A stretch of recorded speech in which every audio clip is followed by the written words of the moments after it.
One of my favorite holiday stories about Christmas gifts gone awry is O. Henry's classic, The Gift of the Magi. You may recall it. The narrative describes how a young couple facing the holiday expectation of gifts, each wanting to present the other with something truly wonderful, sacrifices in order to make that truly wonderful gift possible. Yet when the time comes to open the gifts, each person is stunned to be receiving a gift that no longer makes sense as a result of the sacrifice. Della gives Jim a watch chain that he had long desired, but Jim sold his watch in order to buy Della's gift. Jim gives Della a gift of hair combs that would be perfect for her beautiful long hair, but Della had her hair cut short and sold her tresses in order to be able to afford the watch chain. O. Henry closes the story with a curious comment. Of all who give and receive gifts, such as these are wisest. Everywhere they are wisest. They are the Magi. A curious comment because those gifts are ultimately useless due to the sacrifices each made in order to come up with the money for the gift. So how exactly are they the wisest, the Magi? The hour of gift giving and receiving is fast approaching upon us in just 1 week, bringing to an end this long season of being bombarded with expectations that we will shower others with gifts and can hope that in turn we ourselves will be showered with gifts. Some of those gifts will be ones we had long desired and are delighted to finally receive.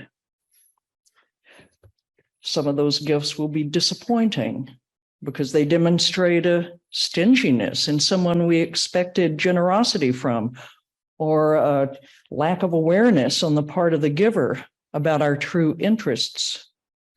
We will give and receive, and the day after the holidays, we'll probably return or regift or put away on a shelf a fair number of those gifts, heave a sigh of relief that the season is finished, feel a sense of letdown that the season is finished. And after all that frenzy of giving and receiving, what will be different?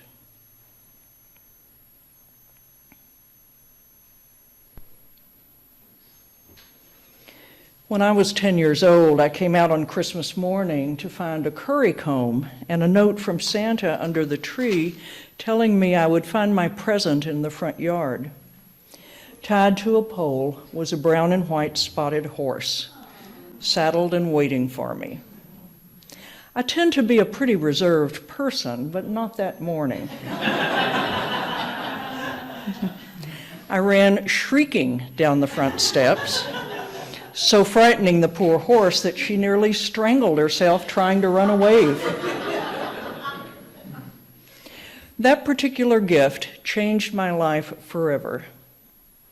Not because I received the horse I'd been longing to have ever since I was a small child and began to draw horses and make horses out of Play-Doh and read books about horses and construct elaborate fantasies about horses, which I acted out by putting an old saddle we had in the garage on a picnic table bench. Not because I received the gift that truly was my heart's desire, though that was wonderful. The gift of a horse was life-changing because it told me what I had come to believe about myself and my parents was not entirely true. The second of 6 children, the daughter of young parents who were struggling financially and emotionally, I believed that my parents rarely noticed me and didn't particularly like me. I was a quiet and compliant child, which meant in that large family I found myself often invisible, while the noisier and not so compliant siblings commanded more parental attention.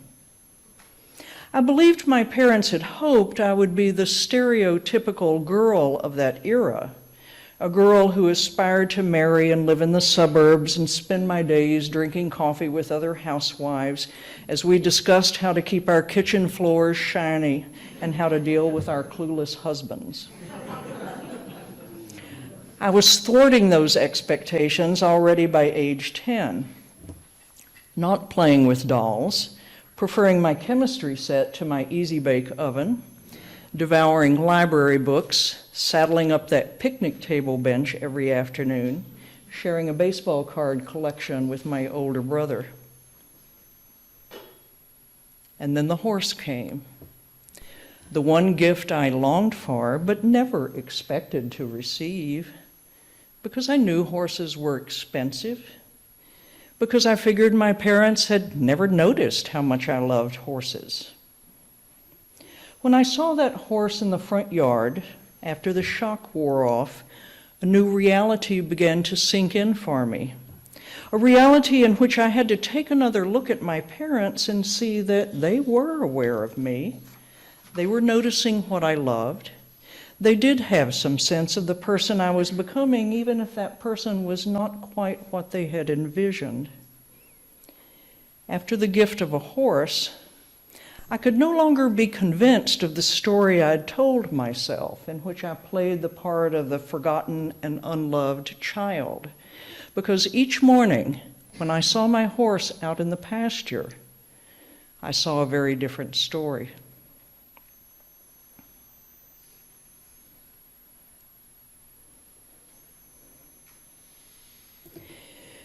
The Christmas narrative that has been unfolding around us for weeks and reaches its climax next Sunday includes myriad versions of gift-giving and gift-receiving stories. The stories show up in advertisements that most often feature the recipient with a look of surprise, wonder, and delight when whatever gift object is being advertised is presented. The Santa narrative, of course, is everywhere, and again, focused on what one wants to receive for Christmas. The biblical narrative of the season takes a different perspective on gifts in its account of the three wise men, the Magi, who journeyed a great distance to present thoroughly inappropriate gifts to a poor baby in a barn. That story is about the process not of receiving, but of giving, with little concern for what is received or what gifts mean to the one getting them.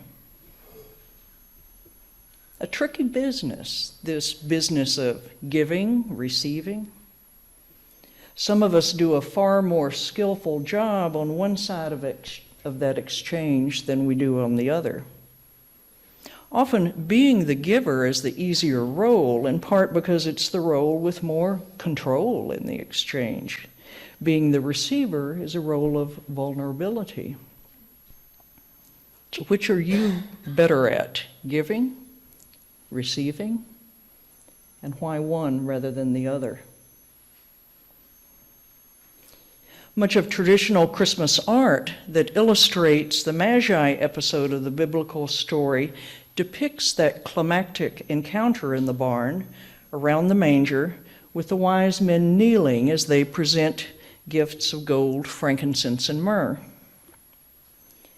If you think about it for a moment, the whole scene is ridiculous.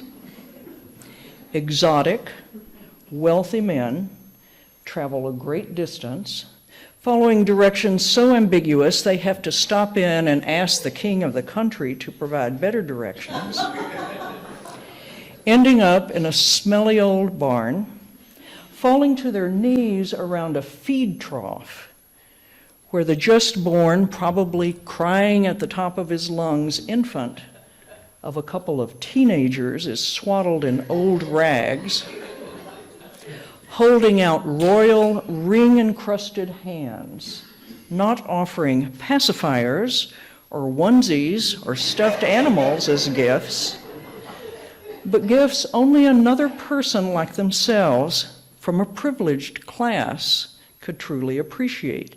Nothing in that scene makes sense. But then profound stories with the quality of myth, are not intended to appeal to the rational figuring out part of our minds. If anything, such stories set out to thwart or at least temporarily obstruct that usually dominant part of our minds so that something deeper, more creative can emerge. So the story of the three wise men, the central story that along with Santa Claus inspires this whole season of giving and receiving and shopping and presenting gifts, that story may be telling us something about gifts besides the usual gift messages we latch onto.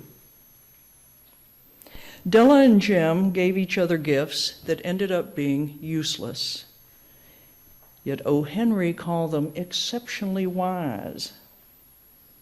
The three Magi brought the infant Jesus gifts that were entirely out of place in that setting for those particular people. And yet they also are called wise and singled out ever after as a key part of the Christmas story. Inappropriate gifts, useless gifts, in stories that supposedly offer us wisdom. Where is the wisdom in all that?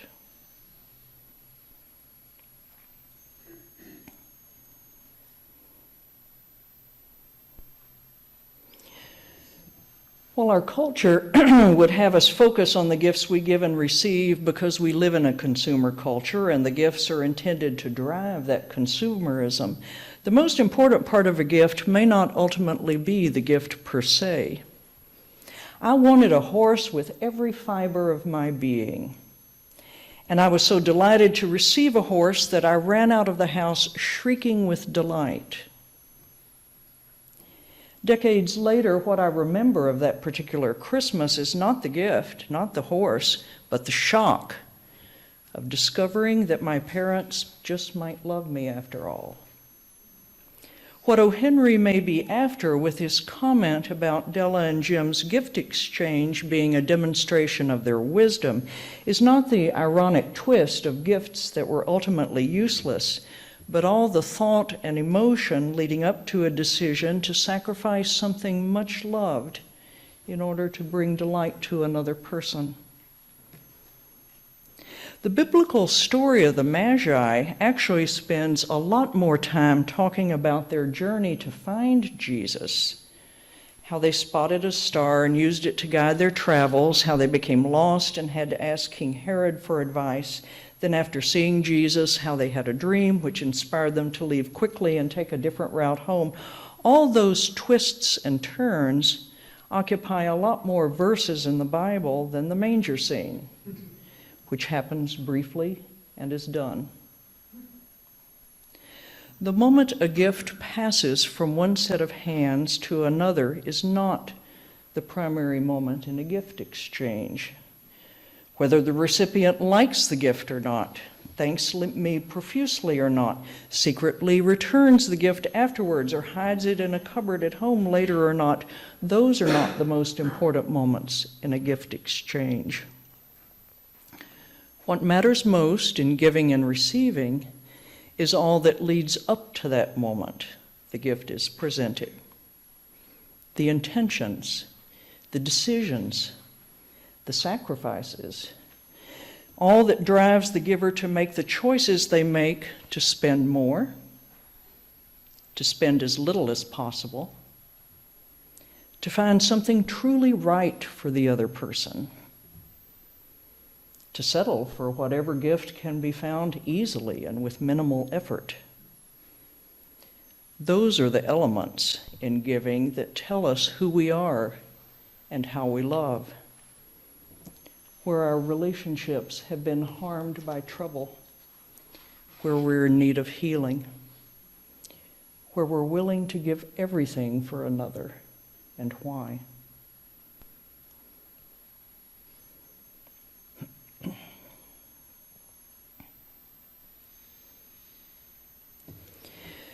My parents lived into their 80s, so we had many, many Christmases we celebrated after that remarkable Christmas of the horse. Over those decades, they presented me with gifts I enjoyed. But my father often cited my reaction to seeing my horse as a reaction he always hoped he might see again. Apparently, the vision of his otherwise quiet daughter transformed into someone who shrieked for joy had changed him in some way, just as the gift had changed me, so that neither of us regarded the other in quite the same way as we had before. I imagine his wishing to have me again shriek with pleasure in response to something he had done was his desire to know that his daughter, a daughter who often mystified him, frustrated him, never quite made sense to him, that daughter did ultimately understand how very much he loved her. In the absence of a shriek, perhaps my father wasn't sure that I knew myself loved. From time to time, when we might be reminiscing together about that Christmas, I would ask how he and my mother set about getting that horse and what inspired them to choose it as my gift that year. He always waved those questions away, telling me that some things have to remain a secret. Now, I would say, along with O. Henry, that refusing to let me see how the horse made its way into my front yard that Christmas morning showed that my father was a wise person. With that mystery intact, he could be sure I would all my life keep circling back and marveling at what an act of love that gift represented. A gift I would never entirely understand because love is too big and complex for any of us to entirely understand. Because a key feature in experiencing love is that we can never quite get our hands around it. never control it, that it always eludes us. That Christmas morning, I felt wonder in every part of myself at what I saw in the front yard. In the years since, wonder from that experience has turned into, and has turned into a different meaning of wonder, which in its Old English and Germanic roots was sometimes used in a transitive sense as something that happens to us, saying not, I wonder, but it wonders me. The mystery of how the horse got there, the larger mystery of how I experience myself being loved, wonders me over and over, has wondered me all my life.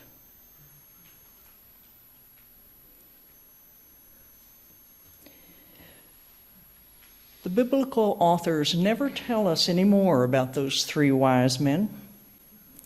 We never learn what Jesus and his family did with those exotic gifts. All we're left with is a strange episode about a journey that made little sense and artistic renderings of a desperately poor newborn being worshipped by three elaborately costumed adults for no apparent reason. That child would ultimately become one of the greatest teachers of love that humanity has ever known. Perhaps in some way, as his parents recounted to him the episode of the wise men's visit, perhaps he began to be wondered by the story. Perhaps he began to learn early on how love can drive us to the ends of the earth, can inspire us to take risks, can transform us as it wonders us into different people than we ever were before. That of all the powers we know, love is the greatest of all.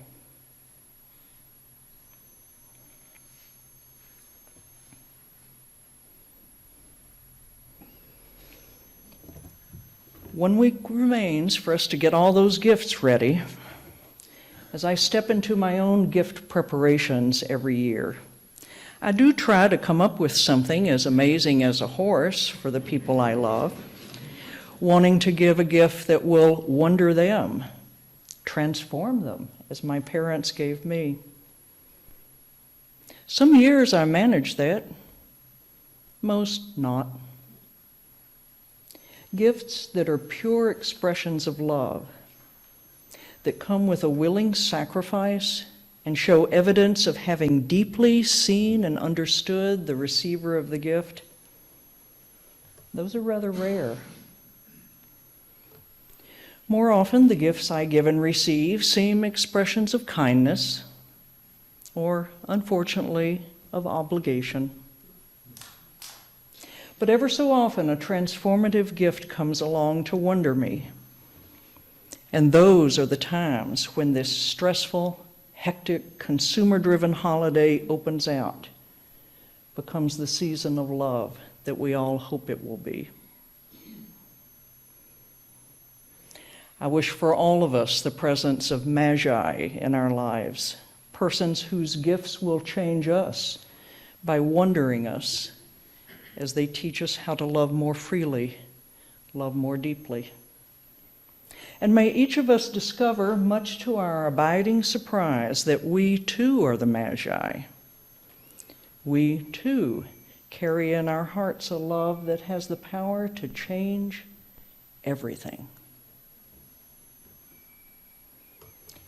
May it be so. Amen.